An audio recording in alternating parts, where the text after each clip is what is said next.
नमस्कार दोस्तों, कैसे हैं आप लोग। मेरे ख्याल से बहुत अच्छे होंगे। पढ़ाई, परिवार और सेहत का ध्यान तो रख ही रहे होंगे। अभी हाल ही में एक बहुत बड़ा इशू निकल कर आया है भारत के असम राज्य से, जो कि आप लोगों को मालूम ही होगा उत्तर पूर्वी राज्य कहलाता है। कमेंट करके ये बताइए कि असम की सीमाएं कितने राज्यों से स्पर्श करती हैं।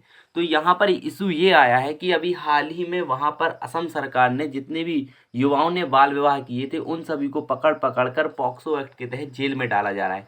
उसी के बारे में हम आज चर्चा करने वाले हैं। तो आप लोगों ने देखा होगा कि दो पार्टियां होती हैं, चाहे एक होता है पक्ष और दूसरा होता है विपक्ष, लेकिन बीच में पिसता कौन है? जो जनता होती है वो पिसती है। जैसे कि जिन व्यक्तियों की विवाह या जिन महिलाओं के विवाह कम उम्र में हो गए थे, अब उनके पति को जेल में डाल दिया गया है। अब वो बेचारी विधवा विधवा तो नहीं कहेंगे, खैर अब उनका पति नहीं है, वो जेल में है, तो वो अब कैसे जीवन यापन करेंगे। अब आप समझिए कि दोनों तरीके से अपने अपने तो वो राजनीति कर पा रहे हैं, लेकिन जो व्यक्ति इसमें विदा हुआ है, जो व्यक्ति इसमें उलझा हुआ है, उस व्यक्ति के साथ ही पूरा अन्याय देखने को मिल रहा है।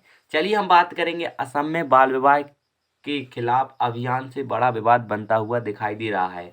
तो रविवार को असम में एक महिला ने अपने पति की गिरफ्तारी के डर से कथित रूप से आत्महत्या करने की खबर आई है। यानी इमेजिन करो, उसके पति को गिरफ्तार करने के चलते उस महिला ने आत्महत्या कर ली है।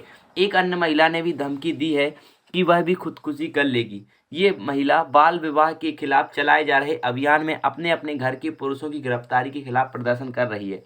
आप इमेजिन करो कि किसी की बचपन में शादी हो गई, उसके पति से उसके अच्छे संबंध हैं, लेकिन सरकार ने क्या किया कि अभी हाल ही में एक नियम निकाला कि भाई जितने भी व्यक्तियों ने बाल विवाह किए थे उन सभी को हम जेल में डालने वाले हैं, वो भी पॉक्सो एक्ट के तहत।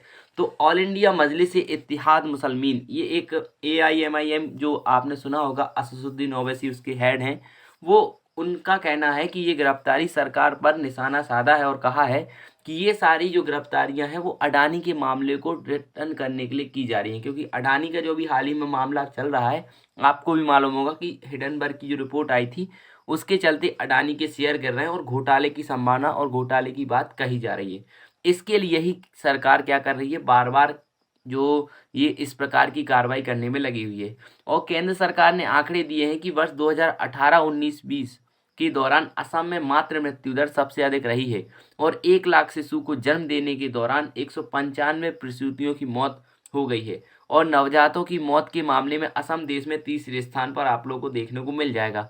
असम सरकार का कहना है कि राज्य में बाल विवाह के कारण मातृ और शिशु मृत्यु दर बढ़ रही है। इन सबको रोकने के लिए ही असम सरकार कह रही है कि हम जेल में डाल रहे हैं लोगों को। लेकिन देखेंगे कि 4000 से ज़्यादा मामले बनाए गए हैं। असम में बाल विवाह के आरोप में 4000 से ज़्यादा मामले दर्ज किए गए हैं। असम के पुलिस महानिदेशक GP सिंह बताते हैं कि अब तक 2000 से ज़्यादा लोगों को गिरफ्तार किया जा चुका है। आप इमेजिन करो 2000 लोगों के परिवार का क्या हाल हो रहा होगा, जो यदि उनके घर में वही पालने और कमाने वाले होंगे तो पुलिस के पास 8000 अभियुक्तों की सूची है। यह अभियान जारी रहेगा और इसके तहत वर और उसके परिजन के अलावा पंडित और मौलवियों को भी गिरफ्तार किया जाएगा। पुलिस के मुताबिक अब तक सबसे ज़्यादा गिरफ्तारी धुबड़ी, ये कोई इलाके हैं जो वहाँ के आपको देखने को मिल जाएंगे असम में, वहाँ पर सबसे ज़्यादा गिरफ्तारियाँ हुई हैं। लेकिन आप इमेजिन करो कि एक परिवार जो केवल एक व्यक्ति के ऊपर ही चलता था, लेकिन आज उसको जेल में डाल दिया गया है। उसकी तो सज़ा उसको मिल रही है, लेकिन आप इमेजिन करो उसके परिवार ने क्या किया था जो उसको सज़ा दी जा रही है। अगर हम बात करें क्या क्या कौन कौन सी उम्र में आप कर सकते हैं, तो आप अगर वोट डालना चाहते हैं तो 18 साल की आयु में डाल सकते हैं। ड्राइविंग लाइसेंस भी आपका 18 साल की आयु में बन जाता है। एक अनुबंध हस्ताक्षर करना आप 18 साल में कर देते हैं स्टार्ट। अपराधी दायित्व, यदि आप 18 वर्ष से कम के हैं तो आपके ऊपर जघन्य अपराध नहीं लगता है, लेकिन 16 से 18 वर्ष के जो अगर आपकी उम्र हो जाती है तो वयस्क वाले अपराध आपको लग जाते हैं। और चुनाव लड़ना है यदि आपको, तो लोकसभा का चुनाव आप 25 साल की आयु में लड़ सकते हैं, राज्यसभा का चुनाव 30 वर्ष की आयु में, और अध्यक्ष का चुनाव आप 35 वर्ष की आयु में लड़ सकते हैं।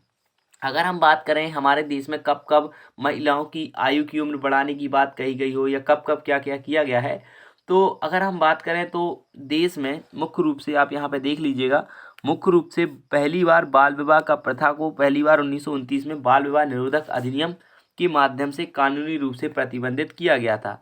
उसके अनुसार 1929 के अधिनियम के अनुसार 14 वर्ष से कम उम्र की लड़कियां और कम उम्र के लड़के का विवाह 18 वर्ष की वर्जित था। यानी कि अगर आप 14 वर्ष से कम उम्र की लड़की और 18 वर्ष से कम उम्र के लड़के का विवाह वर्जित माना जाता था, यानी अपराध माना जाता था।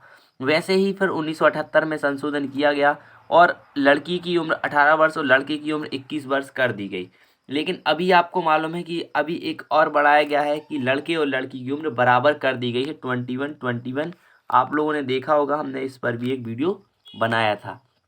तो इम्पोर्टेंट बात यही होगी कि कब कब बढ़ाया गया, कब कब नहीं। तो 1929 में सबसे पहले बढ़ाया गया था, सबसे पहले कदम उठाए गए थे, फिर उसके बाद आपको 1978 में, फिर 2021 में भी बढ़ाई गई थी। आप यहाँ पे देख भी पा रहे होंगे 2021 में बाल विवाह निषेध विधेयक 2021 महिलाओं के लिए विवाह की न्यूनतम आयु की उम्र 21 वर्ष करने का प्रयास करता है। अभी हुई नहीं है लेकिन करता है। ठीक, इसके बाद असम में बाल विवाह के खिलाफ अभियान से विवाद बढ़ा हुआ दिखाई दे रहा है कि असम सरकार ने बीती 23 जनवरी को बाल विवाह के खिलाफ कार्रवाई का फैसला किया था। इसके तहत बाल विवाह के दोषियों को गिरफ्तार करने के साथ साथ व्यापक जागरूकता अभियान चलाए जाने की बात कही गई थी। अब देखना यह होता क्या है आगे चल के। असम पुलिस 14 साल से कम उम्र की लड़कियों से विवाह करने वालों के खिलाफ पॉक्सो कानून के तहत मुकदमा दर्ज कर रही है। एक पॉक्सो कानून आप जानते नहीं हैं तो रेप के संबंध में, और जो कम उम्र होती है नाबालिग लड़की के साथ रेप करने के मामले में पॉक्सो कानून के तहत सजा मामला दर्ज हो रहा है। इसके अलावा 14 से 18 वर्ष साल तक की लड़कियों से विवाह करने वाले के खिलाफ बाल विवाह रोकथाम अधिनियम 2006 के तहत मामला दर्ज किया जा रहा है। यानी 14 वर्ष से कम उम्र की लड़की के साथ जिसने शादी की है वो पॉक्सो एक्ट के तहत जाएगा जेल, और जिसने 14 से 18 साल की लड़की के साथ विवाह किया है वह बाल विवाह रोकथाम अधिनियम 2006 के अंतर्गत जेल जाने वाला है। इसके अलावा महिलाओं का विरोध देखने को मिल रहा है, क्योंकि देखिए आपको मैं पहले ही बता चुका हूँ, जिनका परिवार उनके पति से चलता था अगर वो उनको जेल में डाल देंगी तो वो कैसे करेंगी गुजारा।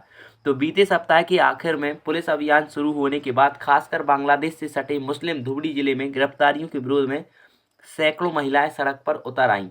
उन्होंने इलाके के तमारहाट पुलिस स्टेशन के सामने प्रदर्शन किया, पुलिस के साथ धक्का मुक्की की। इन महिलाओं ने कुछ देर के लिए हाईवे की वाहन की आवाजाही ठप कर दी। अब आप खुद समझ लो कि आपके पति, आपके पुत्र और आपका दामाद अगर जेल चला जाएगा तो आप क्या करेंगे, आप इमेजिन कर सकते हैं। धुबड़ी की पुलिस अधीक्षक अपर्णा एन ने पत्रकारों को बताया कि महिलाओं के साथ झड़प में सीआरपीएफ के एक जवान भी घायल हो गया है, लेकिन अब परिस्थिति नियंत्रण में है। आप इमेजिन कर लो कैसी स्थिति बनी हुई है हमारे देश की, ठीक ना। तो चलिए अब इसके आगे बात करते हैं। तो असम को युवाओं को डराने का हथियार बन रहा फेसबुक और इंस्टाग्राम। इस बीच एक महिला सीमा खातून ने शनिवार को कथित तौर पर आत्महत्या कर ली थी। ये जानकारी हमने आपको पहले ही बता दी। प्रदर्शनकारी क्यों बन रहे हैं आपको सबसे पहले ये बताओ, क्योंकि एक महिला ने आत्महत्या कर ली। देखिए एक होता है जेल में जाना और एक होता है अपनी ज़िंदगी खो देना। तो अगर कोई व्यक्ति किसी कारणवश अपनी ज़िंदगी खो रहा है, पॉलिटिशियन को तो केवल अपने उससे ही मतलब है कि हमारी बस राजनीति चमक जाए, लेकिन एक व्यक्ति का जीवन ही समाप्त हो जाता है। आप इमेजिन करो उस व्यक्ति ने, उस महिला ने फांसी लगा ली कि हमारा पति जेल जाने वाला है। तो ऐसे सरकार को नहीं करना चाहिए। चलिए एक और कथन यहाँ पे देखेंगे कि एक महिला एम बासुमतारी का सवाल था कि जो हमारे जो पति थे, देखिए यहाँ लिखा हुआ है कि आखिर पुरुषों को गिरफ्तार क्यों किया जा रहा है। घर के कमाऊ सदस्यों के जेल जाने के बाद परिवार का गुजारा कैसे होगा। मेरे पास आय का कोई दूसरा साधन नहीं है। एक अन्य महिला सबीना खातून का कहना है कि उनका बेटा एक नाबालिग लड़की के साथ भाग गया था। गलती उसने की, मेरे पति को क्यों गिरफ्तार किया गया। ये बहुत अच्छी बात उन्होंने कही है कि उनके पति को क्यों गिरफ्तार किया गया। एक अन्य महिला नसीबा बानो बताती हैं कि शादी के समय मेरी बहू 17 वर्ष की थी, अब वह 19 वर्ष की है, 5 महीने की गर्भवती है। बेटे को जेल ले जाने के बाद उसकी देखभाल कौन करेंगे। बहुत अच्छे तर्कपूर्ण सवाल पूछे हैं उन महिलाओं ने कि अगर उनके पतियों की गलती नहीं है या फिर लड़की बालिग हो गई है, तो ये सारी चीज़ें एक पॉलिटिकल ही इशू बता रहे हैं। अब इस मुद्दे को लेकर सब लोग अपनी राजनीति चमकाएंगे, आप जानते ही हैं, तो इसको हमें करने की ज़रूरत नहीं है। लेकिन मुख्यमंत्री भी पहले कह चुके हैं, 80-20 वाला आंकड़ा आपने भी सुना होगा। लेकिन आपको क्या लगता है, आप हमें कमेंट सेक्शन में बता सकते हैं कि हमारे भारत में क्यों ये सब चल रहा है, जबकि हमारे भारत में चलना कुछ और चाहिए था, लेकिन अभी चल कुछ और रहा है। तो आपको यहाँ पे क्या लगता है, असम में बाल विवाह के खिलाफ जो कानून चल रहा है या अभियान से जुड़ा मुद्दा चल रहा है, तो आप उसको किस नज़रिए से देखते हैं। और यदि आप वहाँ के आईएएस आईपीएस होते तो आप उसको किस नज़रिए से सॉल्व करते, यदि कोई आंदोलन कर रहा होता या कुछ भी, तो आप हमें कमेंट सेक्शन में ज़रूर बताइए। और इसी प्रकार के कंटेंट के लिए हमें फॉलो और सब्सक्राइब जरूर कीजिए और अपने मित्रों को पढ़ने के लिए प्रेरित जरूर कीजिए। बहुत बहुत धन्यवाद। आई होप कि आपको वीडियो पसंद आया होगा और ऐसे ही पॉलिटिकल इशू के लिए हमें फॉलो एंड सब्सक्राइब जरूर कीजिए। धन्यवाद।